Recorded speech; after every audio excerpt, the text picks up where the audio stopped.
Rubio. Good morning and welcome to our guests, the press, and those following the press conference through social media. To begin, Secretary Juan Ramón de la Fuente,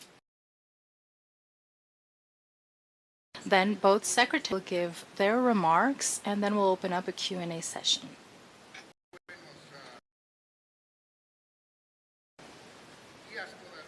Good morning to you all. Allow me to begin, Mr. Secretary, from the State, Mr. Marco Rubio from the State Department.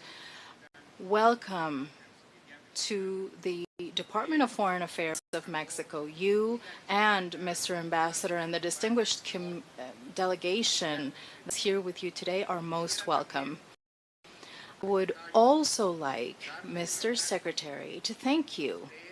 Thank you and your team for the great work that we have been able to undertake in the last few months, and that has led us to this morning having a meeting with President Claudia Sheinbaum, a constructive, active, cordial meeting with a well-defined route for sure. I'd like to now share with you the joint statement that we have agreed on with the State Department of the United States. The governments of Mexico affirm our cooperation in matters of security, respect of sovereignty and territorial integrity, shared responsibility and differential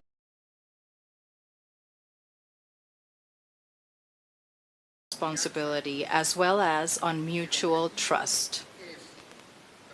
The goal is to work through reinforced and strengthened cooperation amongst our respective national security institutions, law enforcement, and judicial authorities. Furthermore, we will collaborate to address the illegal movement of people across borders. This cooperation, through specific and immediate actions, will strengthen security throughout our shared border, will stop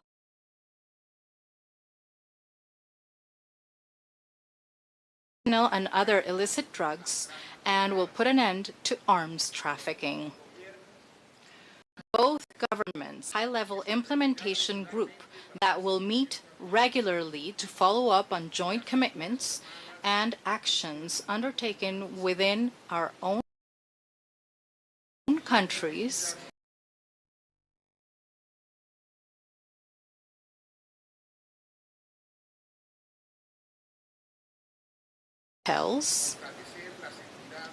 strengthen security at the border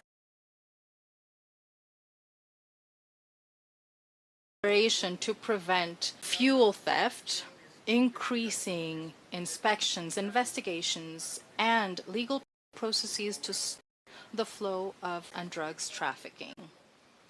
Our joint coordination and collaboration will allow us to strengthen the border, reduce fentanyl trafficking, and move forward in terms of intelligence exchanges, all through and within our respective legal frameworks. Both governments have the intention of strengthening collaboration in terms of public health and coordinating campaigns to prevent the use and abuse of opioids and other substances. Both governments reaffirm our determination to operate citizens and make our community. This is the joint statement that we share on this occasion. Mr. Secretary, you have the floor. Thank you very much for the warm welcome we've had today. We were welcomed by the President and were able to speak to her for quite a long time. It was very productive. Mr. Foreign Minister, thank you as well. Ambassador Johnson, who's done great work and is doing great work. I've always said the will always be neighbors, but because we are threats, danger, and problems that we must confront. And I'm very happy that we've reached a level of historic cooperation. Really, over the last 8 months, never in the history of both countries have we seen the level of cooperation that we have right now. Cooperation at a level that respects integrity and the sovereignty of both countries. At the same time, this cooperation has led to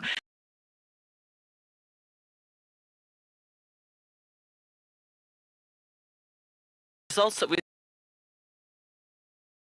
the numbers we've seen 55 individuals who were requested of difficult operation. It was not easy, and they were able to do it via the Mexican authorities and Mexican planes that took these individuals to prisons. The exchange of information and intelligence, providing training for both sides. This is still in Mexico, and that is why it is completely logical for us to work together and cooperate together. This implementation group, I know that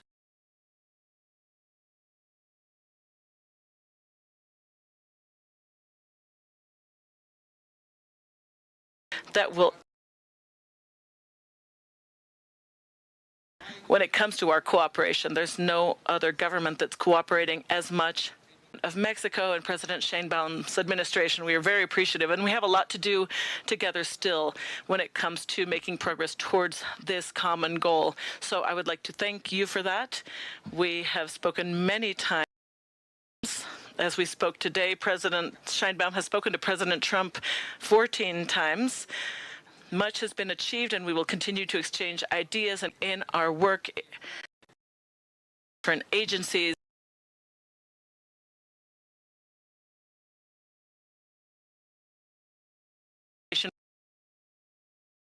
Mexico to confront these narco-terrorist groups that are a threat not only to Mexico and the United States. They are that we have a lot to do still. We are very focused. As you've seen, the President is focused on crime in our own country. There's cities in the U.S. that are extremely dangerous. I live in Washington, obviously, a city that has seen a massive increase in crime and crime committed by minors. The President has deployed federal agencies and the National Guard to the city, to the streets, to ensure that this does not have to do it in other cities if necessary as well, because we all have problems and we need to confront them. We also know that many weapons that are in the hands of these cartels are weapons that have been purchased from a source in the United States, and these weapons have been trafficked, and this is a problem. Caribbean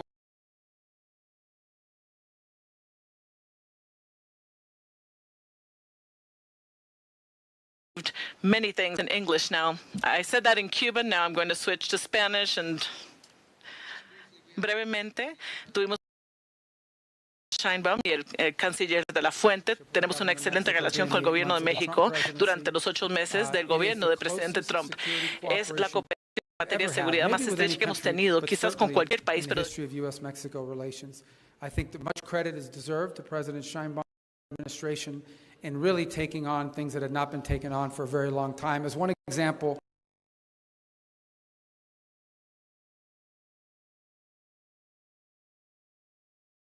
it was Mexican authorities who moved them out of jails and transported them themselves into American facilities where they will stand trial, and we believe not just serve the rest of their lives in jail once a jury hears their case, but perhaps will share valuable information that will allow us to identify even more dangers that confront our countries.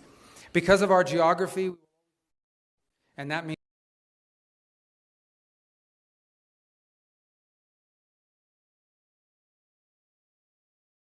they have ever been. And that is great credit to President Trump for the efforts he's undertaken, but I think also to the efforts of the authorities here in Mexico who have viewed irregular migration as a threat to their own security. Just remember that a significant percentage of the people that were crossing the U.S. southern border illegally into the United States were not from Mexico. They were coming from all over the world, from multiple continents, from halfway around the world. They were coming from Somalia. They were coming from everywhere and crossing through Mexico into the United States. And that was not good for Mexico, and that certainly was not good for the United States. And we have seen those numbers drop historically. And that would not have been possible without the close cooperation between our two governments. But there's more to do, which is why today we are formalizing an implementation group.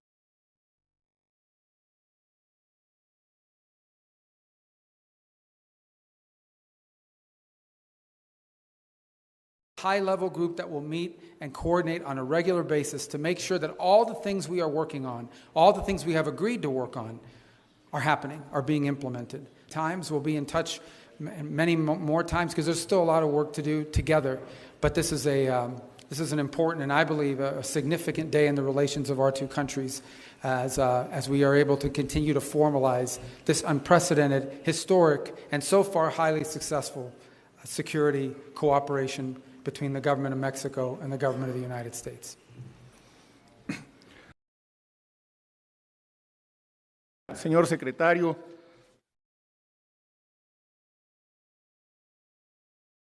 In Mexico, ratifies the good relationship and great collaboration that exists between our nations and that will continue in the next few months, and that this with President Sheinbaum was conducted to have a dialogue on diverse topics regarding our bilateral relations, especially security, an area within which we have been working hand in hand with.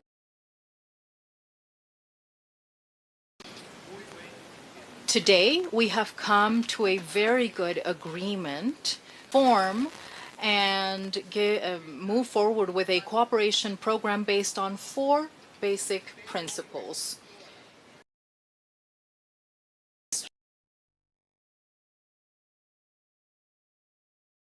Shared responsibility, mutual trust, coordinated collaboration without subordination. As it has been pointed out by Secretary Rubio, in order to follow up on the elements agreed upon, we define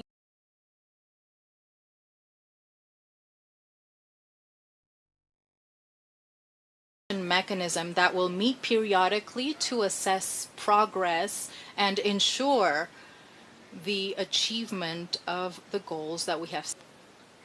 This understanding, this agreement we have come to includes measures to combat illicit financial flows,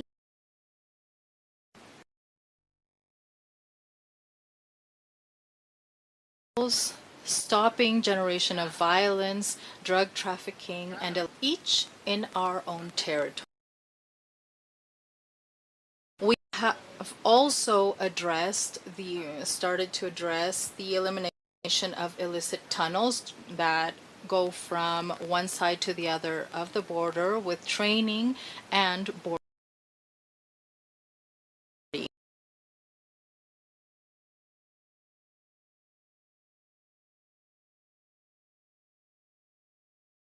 conducted and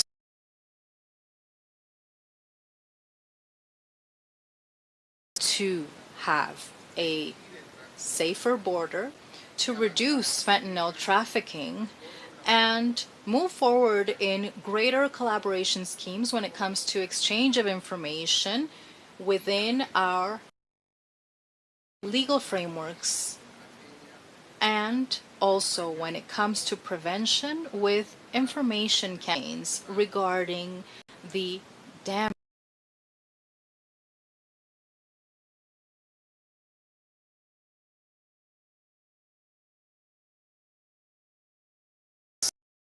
As you know, Addressing the causes is a crucial component of our security strategy. President Sheinbaum, I am pleased to inform that this dimension of our joint work is considered within the mechanisms that we have created to work together.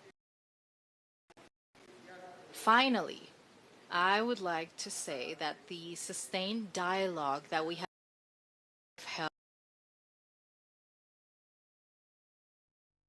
within the conversations sustained between President Sheinbaum and President Trump, and provides continuity to the first meeting, the first encounter that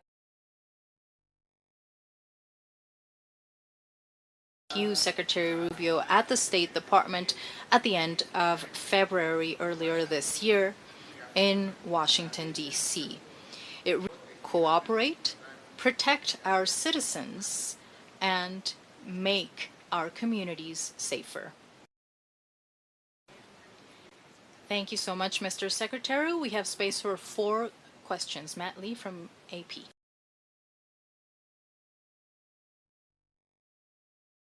Hola, buenas tardes. Señor secretario y señor secretario. Yesterday with the Tren-de-Aragua vessel that was destroyed by the U.S. military. There still seem to be a bunch of lingering questions about how this all came. For example, how were you so convinced or so sure that they were Tren-de-Aragua members on board, and what kind of drugs were they transporting?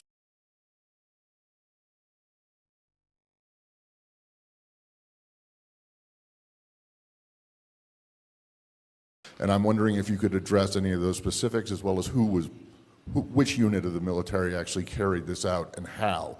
But more broadly, and for both, the U.S. was known for decades and decades and decades ago in this region. And I'm wondering, one, Secretary Rubio, if this is the impression that you want to leave, and secondly, Mr. Secretary, whether Mexico shares the concerns that some other leaders in this from President Mr. Maduro share. Thank you. Well, first of all, let me say that from an operational standpoint, I'll leave it to the Pentagon to identify munitions, units, and things of that nature. Let me say this. Established intelligence that allow us to interdict and stop drug boats. And we did that. And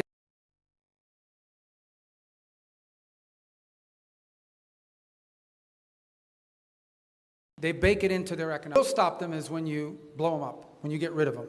So they were designated as what they are narco-terrorist organizations. So the same information and the same intelligence mechanisms with maybe a higher focus was used to determine that a drug boat was headed towards eventually the United States. And instead of interdicting it on the president's orders, he blew it up. And it'll happen again. Maybe it's happening right now. I don't know. But the President of the United States is going to wage war on narco-terrorist organizations. This one was operating in international waters, headed towards the United States to flood our country with poison, and under President Trump, those days are over. Fue sobre la operación Caribe en aguas internacionales, y yo no voy a comentar sobre qué The Department of Defense can speak to that, but I will say the following. These cartels have used maritime utes over many years, and we have intelligence. We know they're coming, but that does not work because these cartels know. They say, well, we're going to lose 2%. We're going to lose a certain percentage of the drugs we're selling. That's part of that they've included as a part of doing business. These are cartels that are earning billions of dollars. So they don't one or two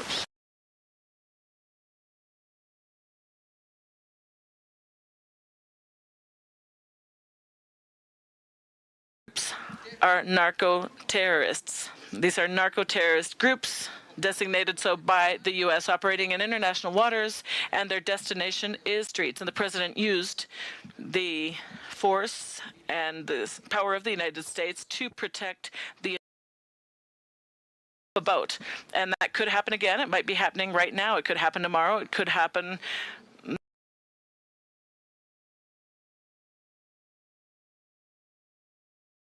using these maritime routes through the Caribbean are not going to be able to continue to act with impunity. They will not simply lose a shipment and be set free. That's a promise he made to the American people. He's elected because of that promise, and he's going to make good on that promise.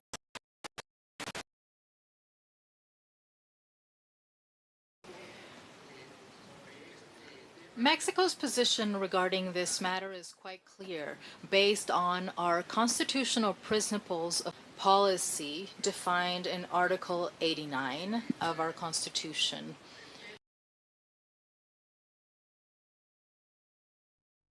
Respect to conventions and treaties on these matters. Thank you. Now, Enrique Acevedo.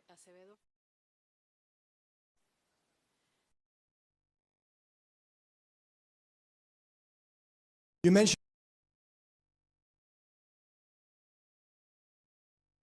Se está permitiendo armas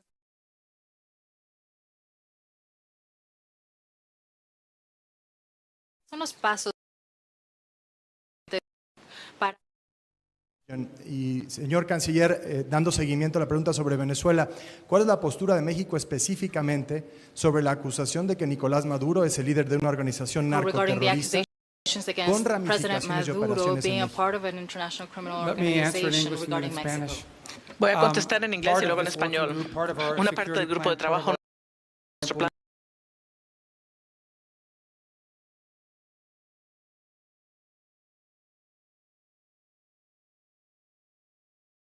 alcohol, tabaco y armas de fuego y la FBI que están involucrados. Y no se trata solo de México, ¿no? Estas armas llegan a Haití, a Jamaica, a Trinidad, al Caribe. Y vamos, a esto hará falta cooperar porque van a incautar armas. Van a decir, estas armas las incautamos, creemos que vienen aquí. Vamos a tener que investigar para ver cuáles son las redes. Nosotros vamos a incautar armas y evitar que vengan porque vamos a desarticular. And by the way, we think it adds to our own security. I would make one more point, and that's the unconventional. Some of these, we are increasingly concerned that these cartels are now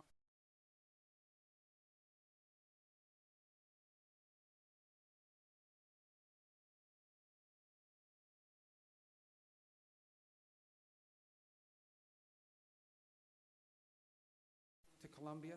Imagine drones in the hands of these narco cartels threatening nation states, threatening security forces. So that's something else we're going to have entrando de diferentes sitios de Estados Unidos. That's not only a threat to Mexico, it threatens Trinidad, Jamaica, Haiti, the Dominican Republic, different countries in the Caribbean. We're going to use resources from the FBI, the ATF,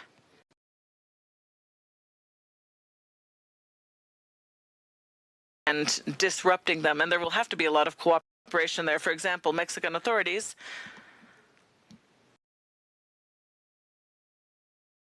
a certain number of weapons. They can send us that information, weapons, and then through our systems we can identify where those weapons came from, identify what is the smuggling group, and then not allowing for that to continue happening. And finally, I know this wasn't the exact questions, saying so. It's not the U.S. government. That was a grand jury in New York, which is a quite liberal from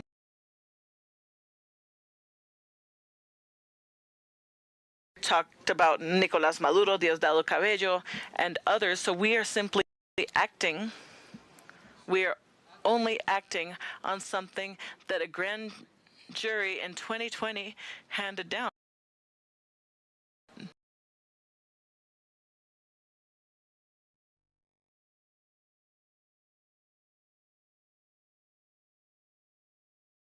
Nosotros tenemos. We have our constitutional principles, which are the compass of our foreign policy. They situations that we are facing: self-determination, non-intervention, peaceful solution of controversy, of problems, cooperation for development, etc. And that's why, based on these same principles, is that we have built our cooperation program with the State Department of the United States.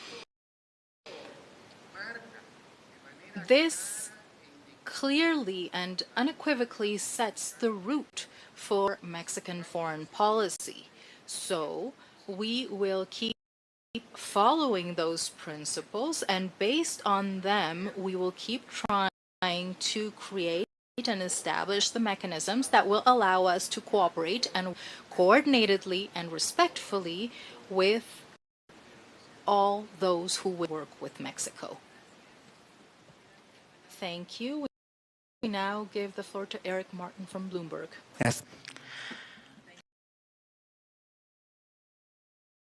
Yes. Gracias. Secretario.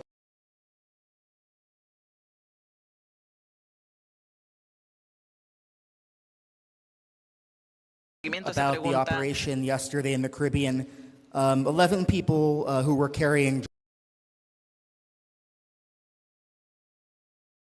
or how does this fit with the use of a military force authorized by U.S. Congress?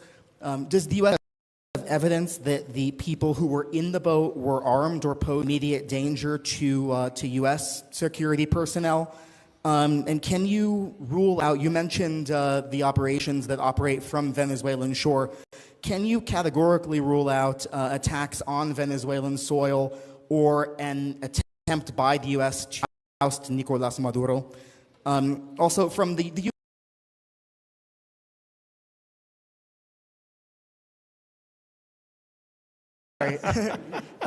from the U.S. perspective of what was... de la prensa norteamericana. Ustedes ven cómo es algo que hacemos también. Questions. Cooperation agreement. Is the U.S. removing the 25% fentanyl tariff in place on Mexico that had been in place on the basis of fentanyl trafficking, or is the recommendation that you will take back to President Trump and the trade team? And finalmente, secretario, para dirigir una pregunta a usted, un gusto ver nuevamente, secretario de la Fuente. Con la larga historia de las invasiones que provienen de los Estados Unidos, ¿cómo ve México el...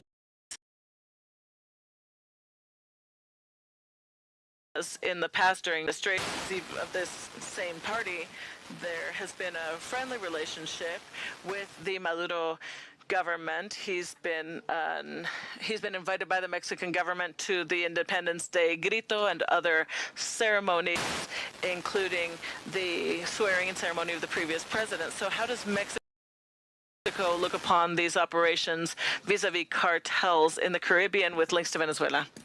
Bueno, voy a contestar. El presidente de los Estados Unidos ha determinado una amenaza a la seguridad de los Estados Unidos, tales y stabilize governments in the region, which in and of itself then poses a threat to the United States. What they are narco-terrorist organizations. These are not stockbrokers. These are not real estate agents who on the side deal a few drugs, nations who specialize in the trafficking of deadly drugs into the United States of America. They pose an immediate threat to the United States, period. If you're on a boat full of cocaine or fentanyl or whatever headed to the United States, you're an immediate threat to the United States.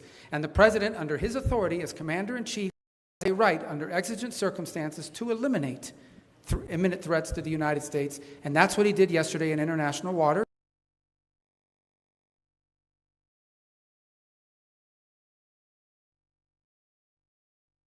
Watch these people sail up and down the Caribbean like a cruise ship. It's not going to happen. It's not going to happen anymore. They're not going to. We're going to stop. As far as your question about tariffs, that's not, I don't negotiate those agreements. I will certainly go back and report. I think they're aware of the level of cooperation that exists with regards to security. We've made a tremendous progress. And, obviously I know that even as I speak to you today, the economic team from Mexico is in Washington meeting with Ambassador Greer and also meeting with Commerce Secretary Lutnick. And obviously, you know, that we hope that we'll come to some positive point here soon because our economic relations are very important. We have a lot to build on with the successes of USMCA. Brevemente en español, mira, esto se trata de lo siguiente. Estos cárteles... Really, it's a matter of the following. These cartels designated narco-terrorist groups for the following reason. They bring dangerous drugs to the streets of the United States. The president has said that will not continue. They've had a route throughout the Caribbean with no impediments for a long time. He's not going to allow that. He designated these groups as terrorist groups, which is what they are. And yesterday he had an opportunity in international waters to eliminate a direct threat to the safety of the American people. And that's what he did, and he's willing to do it again.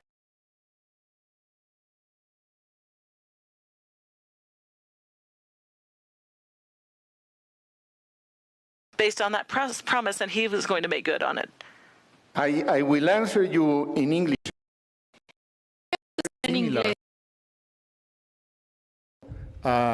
Principles in our Constitution that rule our foreign policy.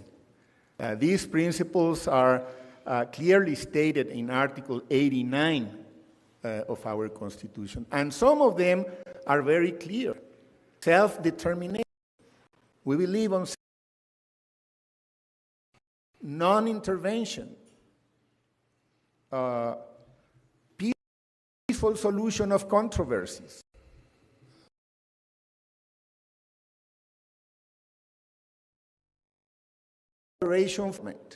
and so on. So these principles are the ones that really rule our foreign policy, and we are going to stick to them, because that's our mandate, and of course, those have been also the instructions from President Sheinbaum. Ahora, México es un país de paz. And a country that relations with all countries around the world who wish to do the same with Mexico.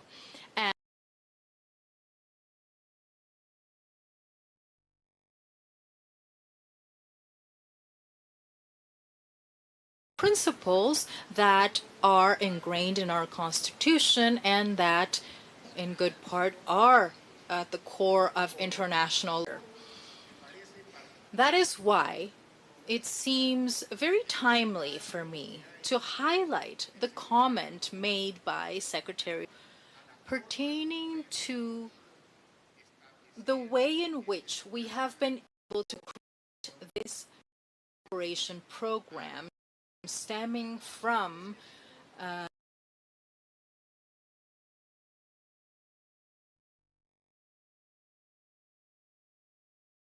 multiple conversations.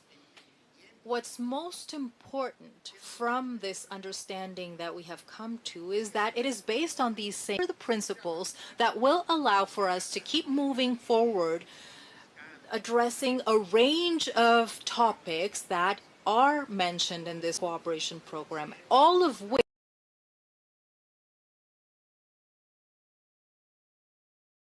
complex. But if we have that frame of reference in terms of working for cooperation,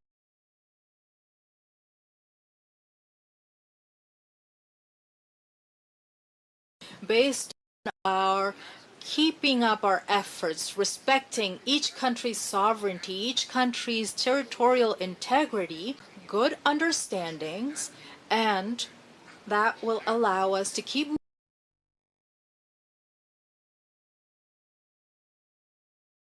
defined. It has goals, it has objectives, and that will be periodically assessed. Furthermore, we do this also the fact that in these first 8 months,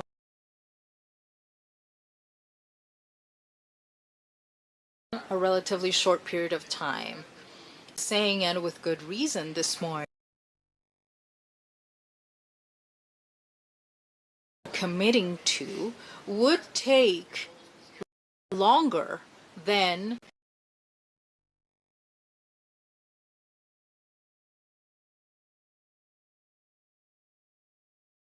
However, in just 8 months, encounters at the border have been reduced by 93%. Actually, a little more of fentanyl since the beginning of President Sheinbaum's administration have been reduced by 50%. The last information coming from the security strategy implemented by Mexico shows us that there has been in crime.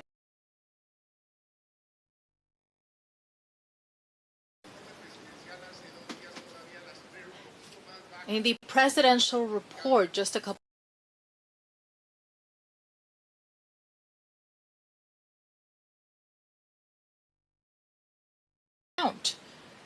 but it has dropped further. So we have strategies that work and that are based on these principles. What I would like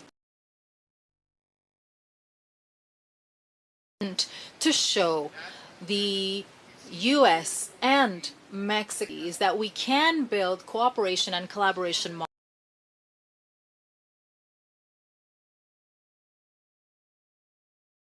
mutually convened that are based on the commitment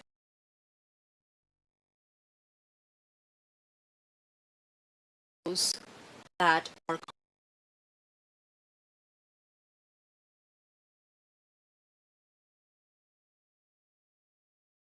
from Excelsior. Mr. Secretary, good morning. Mr. Secretary Rubio, good morning and welcome to Mexico. One question for both of you. This series of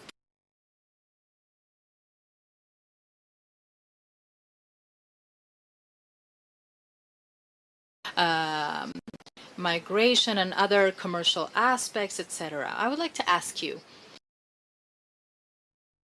as security, and what would we see of operations, joint operations, or forces in their own territory, respecting sovereignty? What would be the ideal scenario under which Mexico and the United States would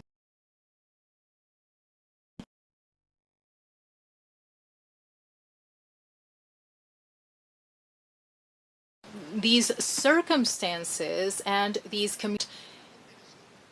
there can be greater cooperation? To take this opportunity to ask, based on the conversation this morning in Palacio Nacional, have you considered a future meeting between President Sheinbaum and President Trump in the next few months? I'll start. I won't speak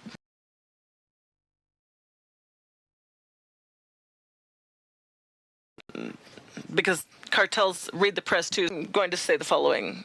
They've always existed, but we've broadened them because they're resources. For example, if there's a group that crosses the border, Mexican authorities know, they let us know where they are, who they are, and we can act. Working in Mexico, or that's coming into Mexico with weapons or whatever the case may be, we will send in, and then they collection of intelligence, different sources, informants, for example, many providing testimony, they provide many details, and we can share the things together.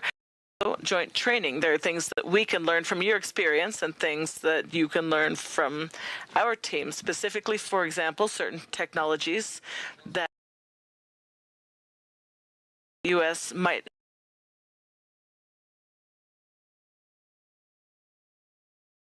Mexican authorities may have identified as something that would help their actions. We could provide those kinds of things as well. So cooperation has always existed between law enforcement agencies, but we're talking about expanding that to a broader, more structured type of cooperation and dependent on the situation. But we both have intelligence we can share, information we can share, and all of that helps.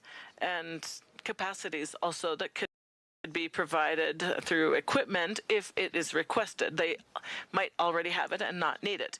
La pregunta tiene que ver con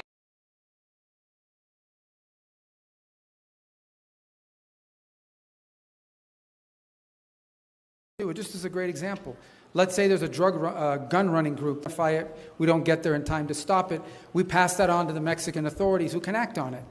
Likewise, they can identify a drug shipment that's headed our way. Maybe it got past their systems, but now is in the United States, and we can act on it. Anytime you take people operations of cartels and drug organizations, sharing that information is also valuable. There's opportunities to cooperate.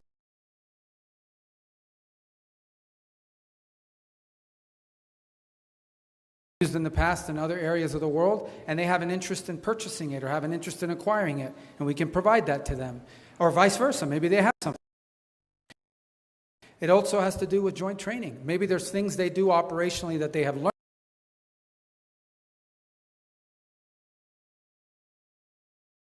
Border, or vice versa, things that we have learned from a training standpoint that they would benefit from. That's the kind of cooperation we're going to amplify on and operate together on, and analyzing it, systemizing it, making it a regular, ongoing feature of a broader cooperation on an issue of mutual concern.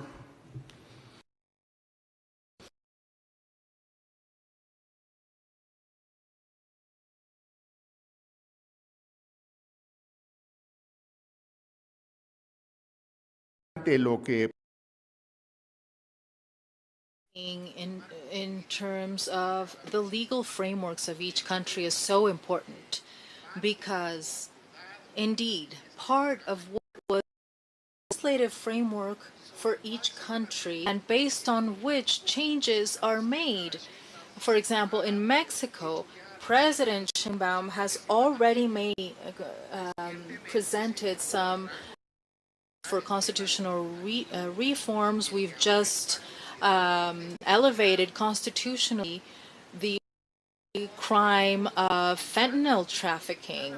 These are changes that each country is making at their own pace, but at the same time are adding to the conversation in terms of the possibility of improving cooperation. We now have a national security law that we have talked about on different occasions with the State Department team.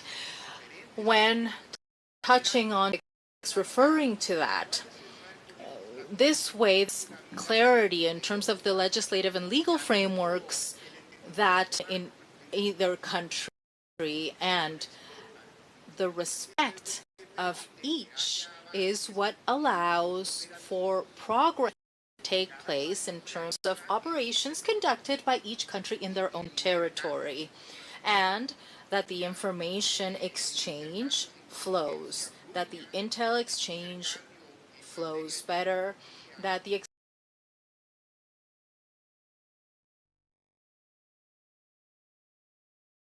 flows as well.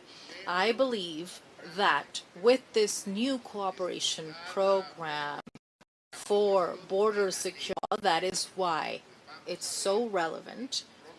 We will be seeing in the upcoming months and years more and better results in this field, in this arena that is in the best interest for the people and government of Mexico and the people and government.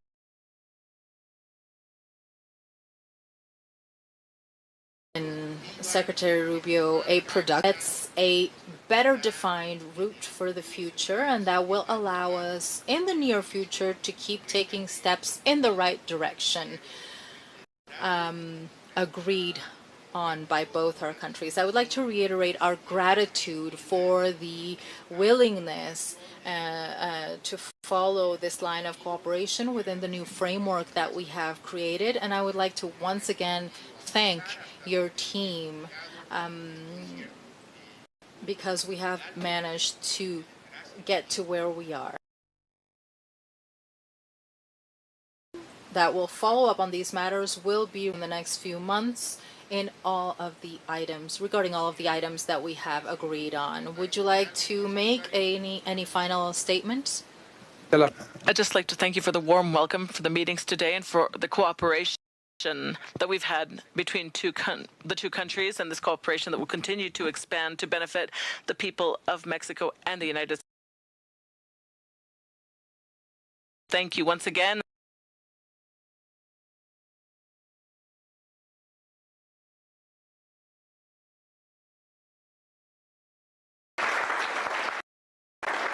Muchas gracias a todos. Thank you, everyone. Have a wonderful day.